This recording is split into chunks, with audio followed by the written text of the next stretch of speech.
Hello दोस्तों, हमारे जीवन में कहानियों का एक विशेष महत्व है। कभी कभी कहानियां हमें इतना कुछ सिखा जाती है कि हमारी जिंदगी आसान हो जाती है।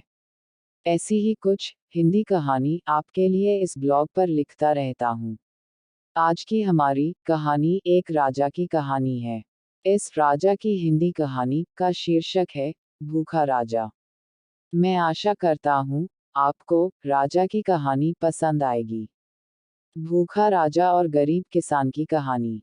एक बार एक राजा भेष बदलकर रात में नगर का भ्रमण कर रहा था। अचानक वर्षा होने लगी। उसने एक मकान का दरवाजा खटखटाया। अंदर जाकर राजा ने गृहस्वामी से कहा, मैं कई दिनों से भूखा हूँ। भूख के मारे मेरे प्राण निकल रहे हैं। जो कुछ हो, मुझे तुरंत खाने को दे दो। गृहस्वामी स्वयं अपनी पत्नी व बच्चों सहित 3 दिन से भूखा था। घर में अन्न का एक दाना तक न था। वह बड़े धर्म संकट में पड़ गया।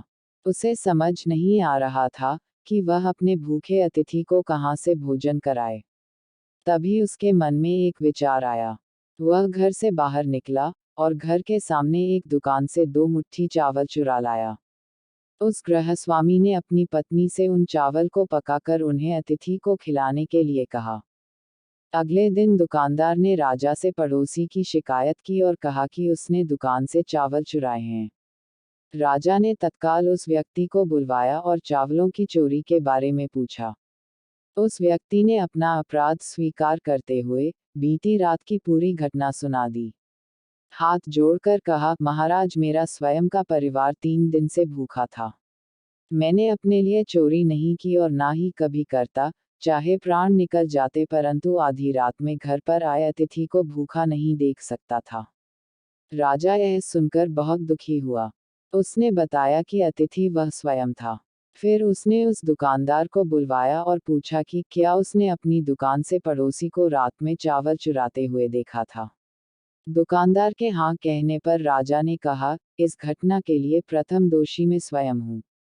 दूसरा दोषी दुकानदार है, जिसने रात में पड़ोसी को चावल चुराते देख लिया, परंतु 3 दिन तक पड़ोसी को परिवार सहित भूखा रहते नहीं देखा। इसने अपना पड़ोस धर्म नहीं निभाया। राजा ने उस दुकानदार को जाने के लिए कहा और उस गृह स्वामी अतिथि निष्ठा भाव से प्रसन्न होकर 1000 सोने की सिरपियां उसे इनाम में दी। शिक्षा। दोस्तों, इस कहानी से हमें शिक्षा मिलती है कि हमें अतिथि का सम्मान करना चाहिए। और देखा जाए तो हमारे ग्रंथों में लिखा है कि अतिथि परमो धर्म, मतलब कि अतिथि का सत्कार हमारा परम धर्म है। दोस्तों, आपको यह कहानी कैसी लगी है मैं कमेंट बॉक्स में ज़रूर बताएं। अगर आपको हमारी कहानी पसंद आई हो तो प्लीज़ वीडियो को लाइक, शेयर करें और चैनल को सब्सक्राइब करें।